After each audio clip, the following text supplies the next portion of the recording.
Have you ever looked around your home, or maybe deep into your heart, and felt like you were carrying too much? Not just the physical things, but the weight of old thoughts, habits, even people who no longer bring you peace? It's a strange thing, getting older. The world tells you to slow down, sit still, fade out. But deep inside, there's still a spark. A quiet voice that says, period. There's still more. More to feel, more to learn, more to become. And the truth is, you can. You absolutely can. If you've made it to 70, you've already outlived millions. You've seen decades of change, survived heartbreaks and economic crashes, witnessed history unfold through your own eyes. That alone is remarkable. But what if I told you the most beautiful part of your life doesn't have to be behind you? What if there's still a chapter waiting to be written, lighter, freer, and more joyful than you've ever known? But here's the catch. You can't get there by carrying everything with you. The secret isn't in what you add, it's in what you let go of. So let's talk about it. Heart to heart. The things that may be quietly stealing your peace, and how letting them go can change everything. Let me begin with something that sneaks up on many of us. The belief that we have nothing left to learn. It's understandable. You've lived through 7, maybe 8 decades. You've raised children, built a career, fought through tough times. You've gathered more wisdom than most younger people even realize they need. But here's the danger. It's easy to confuse experience with finality. To believe that because you've seen so much, there's nothing more worth discovering. But the moment we stop learning, we start shrinking. The world becomes smaller. Life becomes narrower. Our days lose color. Let me tell you about a man named Harold. He's 76 and lives in Minnesota. Retired from his work in engineering, he spent the first year of retirement doing all the right things, watching television, keeping a routine, staying quiet. But something felt off. He was restless. So one day, he signed up for an online history class just for the fun of it. Within weeks, he was reading books he'd never heard of, joining discussion groups, even learning to navigate Zoom with the help of his granddaughter. And something beautiful happened. Harold started glowing. Not in the way you see in magazines. I mean, there was light in his voice, a curiosity in his eyes. That's the power of remaining open. Of saying, there's still more out there, and I'm not done exploring. And you don't need to sit in a classroom to keep learning. Learning can be as simple as listening, asking questions, trying a new recipe, starting a garden, reading one page of something that makes you think. When you stay curious, you stay alive in the deepest sense. So let go of that quiet belief that you've learned enough. You haven't. None of us have. And thank goodness for that. Now, let's talk about something a bit harder. The people in your life who don't bring peace, but still remain, out of guilt or habit. This one might sting a little, especially when it involves people you've known for years. Maybe even people in your own family. But after 70, your time is sacred.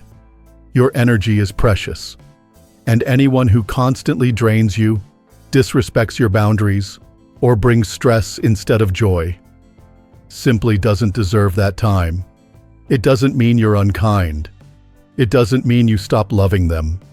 It just means you start loving yourself more. I knew a woman named Ruth, graceful, strong, 81 years old, living in Arizona. She had a daughter who, despite years of support, only called when she needed something. She never asked how her mother was doing, never visited unless it benefited her. Ruth spent years hoping it would change. And every time the phone rang, she hoped it was love, but it was always demand. One day, Ruth did something brave. She stopped answering, not with anger, but with peace. She wrote a letter explaining her heart, her exhaustion, her hurt, her hope for a better future. And then she let go of the guilt. It was hard at first. But in the quiet that followed, Ruth found something unexpected. Space. Space for friendships that brought laughter, for neighbors who cared, for herself. You see, letting go of toxic relationships isn't about being harsh. It's about finally telling yourself, I matter. My peace matters. And I deserve to spend my days with people who make me feel loved, not lesser. Now let's pause for a moment and look around. Go ahead, look at the space you're in. Your room, your kitchen, your closet. How much of what surrounds you do you actually need? How much of it brings you joy and how much simply takes up space, collecting dust and quietly adding to your mental weight? Physical clutter is more than just stuff. It's a reflection of what we hold on to emotionally. When Helen turned 74, she decided to clean out her garage. Not because she needed the space, but because she felt overwhelmed every time she walked past it. It had boxes of old toys from her kids, now in their 40s, holiday decorations she hadn't used in a decade, broken lamps she planned to fix someday. Each item carried a memory and a burden. So she made it her project. One box at a time. She donated what was still useful, threw away what wasn't, and kept only what made her smile. With every item she released, she said she felt a little lighter, inside and out. And it's not just the physical things. Emotional clutter weighs just as heavily. Regrets, old grudges, words never said, they live quietly in the background, draining you. You may not even realize it. But that letter you never wrote, the apology you never gave or received, can take up space in your heart the same way an unused treadmill takes up space in your garage. So here's something to try. For every item you let go of in your home, try letting go of one thought that no longer serves you. Forgive something or someone, including yourself. You'll be amazed at how light your soul can feel when your environment and your emotions are no longer crowded.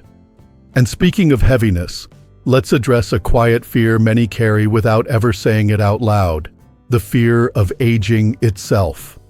We've been sold this idea that getting older is something to dread, that our best years are behind us, that our value somehow fades with every wrinkle, every gray hair. But that's a lie. Aging is not a decline, it's a deepening. It's the reward for surviving, for growing, for staying. It is not a curse, it is a privilege. There's a reason older trees give the best shade. There's a reason the oldest wines taste the richest. And there's a reason why conversations with people like you, who have lived, lost, loved, and endured, feel so grounding, so comforting. You are not fading. You are evolving. What if you stopped looking at the mirror with dread and started looking with gratitude? What if, instead of counting lines, you counted blessings? Each line is a laugh that was shared, a night survived, a lesson learned. Aging is freedom. You no longer have to please everyone. You don't need to chase anything. You've earned the right to simply be. And when you embrace this stage of life, fully and without shame, something beautiful happens. You stop apologizing for who you are. You stop hiding. You start living. So now that you've begun to see aging as a privilege instead of a burden, let's talk about one of the most common traps many people fall into, without even realizing it. It's the expectation that someone else is going to make you happy. For decades, you may have poured your energy into your family, your spouse, your children. Maybe you worked hard, kept the house going, showed up for everyone. And maybe a part of you still believes that if you've given so much, surely someone, anyone, should now step up and give that joy back to you. But here's the truth. Happiness doesn't arrive at your door like a package. It's not wrapped up in a phone call from your children or a visit from your grandkids. Of course, those moments matter. They mean a lot. But they aren't the full picture. Real joy starts from the inside. Take James, for example. A widower living in South Carolina, he spent the first 2 years after his wife passed away just waiting. Waiting for people to call, to invite him somewhere, to notice that he was lonely. And when the phone stayed quiet, he began to shrink, not in body, but in spirit. He started to believe he didn't matter anymore. Until one day, he passed a community center with a sign outside that read, "Men's breakfast, all welcome." He stood outside for 20 minutes before he found the courage to walk in. And that one choice changed everything. He met new friends, started playing cards again, even volunteered to teach younger men how to fix basic household things, something he'd always loved. And slowly, the laughter returned to his life. You see, James didn't wait anymore. He built his happiness from scratch, not by demanding it, but by inviting it in. No matter your age, joy doesn't have a delivery service. You have to go meet it halfway. And often, it begins with the smallest of steps: a walk, a class, a conversation. You don't need a crowd. You just need connection, purpose, and the courage to show up for yourself.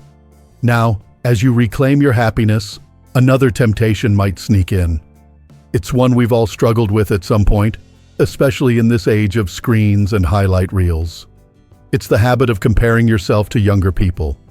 You flip through a magazine, watch a movie, or scroll through photos, and suddenly feel like you're missing out. Their skin is smoother. Their knees don't ache. They're doing things you once loved, but maybe can't anymore. And for a moment you might think, I wish I could go back. But let's take a breath here. You aren't supposed to be 30 anymore. Or Kirk. Or even 60. You've already been those versions of yourself. Now, you get to be someone wiser, more whole, more grounded. You've made it through heartbreak. You've paid your dues. You've learned what matters and what doesn't. That's not something you trade for smooth skin or strong joints. And remember this, no one posts their struggles. The young folks you envy, they're dealing with their own insecurities, their own chaos. The gift of age is knowing that what looks shiny on the outside doesn't always feel good on the inside.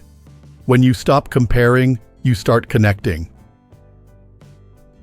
You start seeing what you do have: freedom, time, clarity, and the chance to enjoy life without the pressure of proving anything.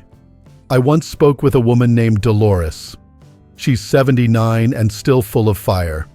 She told me that her favorite part of getting older is that she finally stopped caring what anyone thought. She wears red lipstick, eats chocolate cake on weekdays, and spends her money on books and plants, because those are the things that make her feel alive. Dolores doesn't compare. She celebrates. And you can too. And while we're talking about things that weigh us down, let's take a quiet, honest look at something that lingers in the hearts of many. Regret. Regret is a thief. It steals sleep, peace, and energy. It replays old scenes in your mind like a broken record, things you wish you'd said or wish you hadn't, choices you made or didn't. But here's something I need you to know. You did the best you could with what you knew at the time. You made choices from the heart. And even the ones that didn't work out, they taught you something.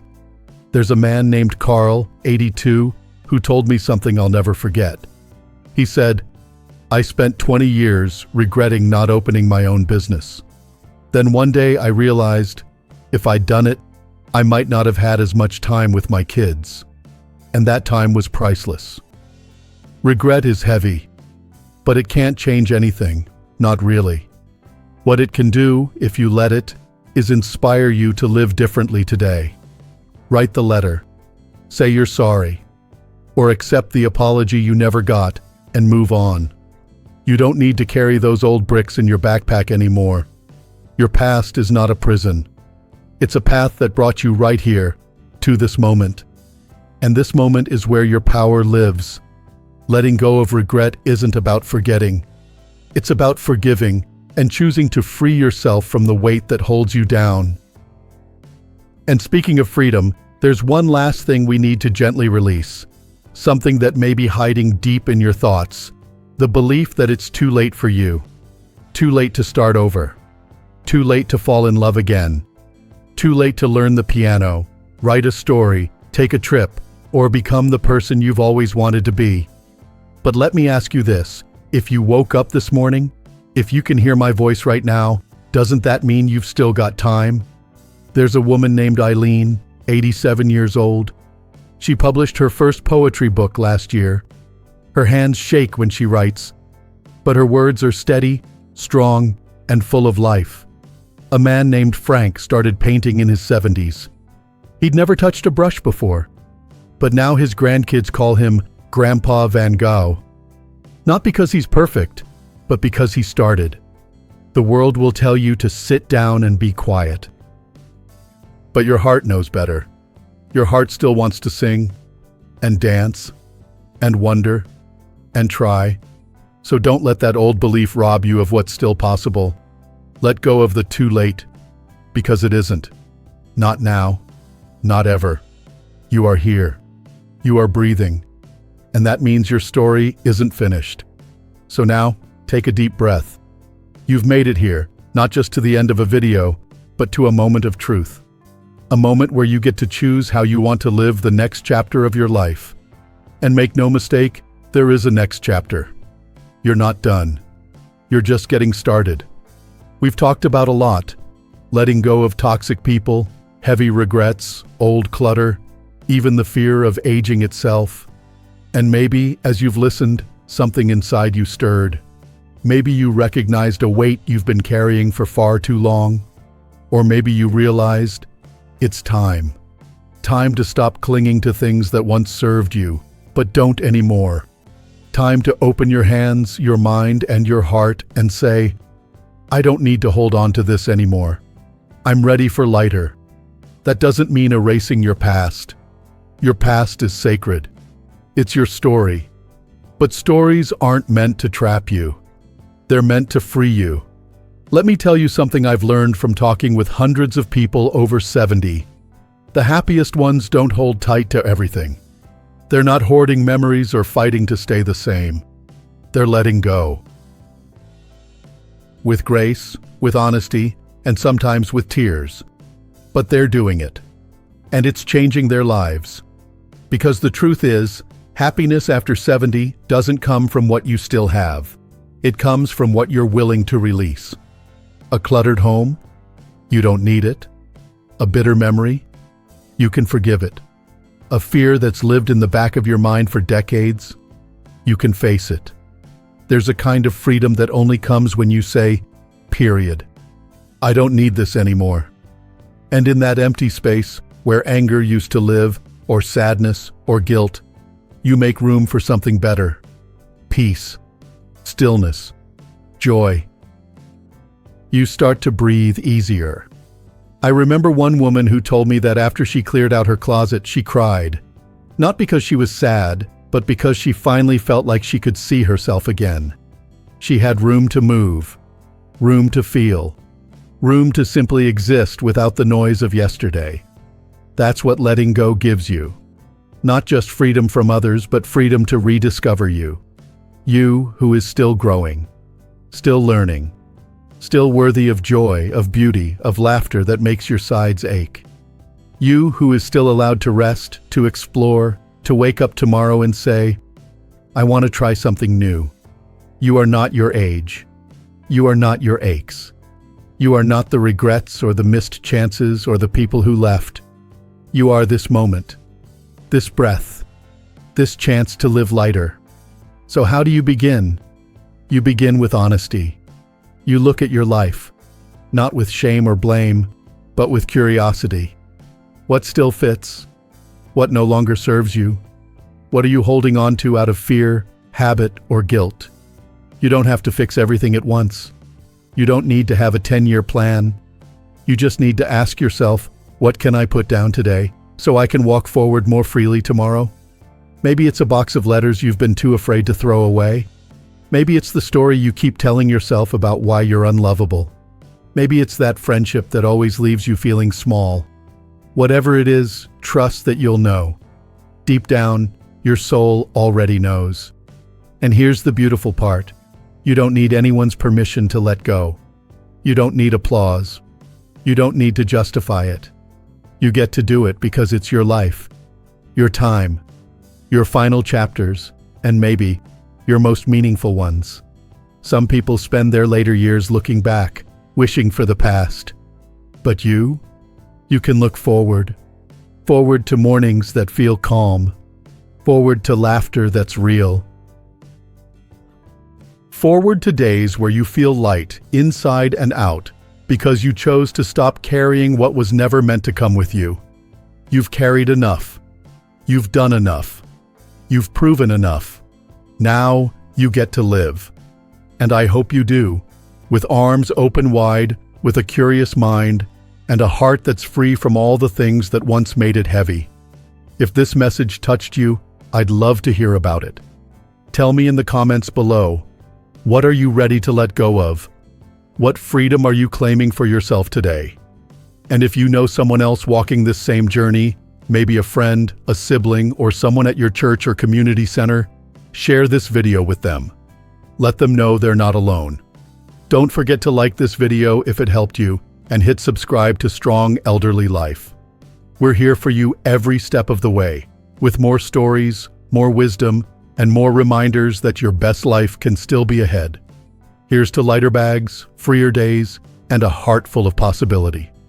Here's to you, living with strength, softness, and joy. Here's to life, after 70.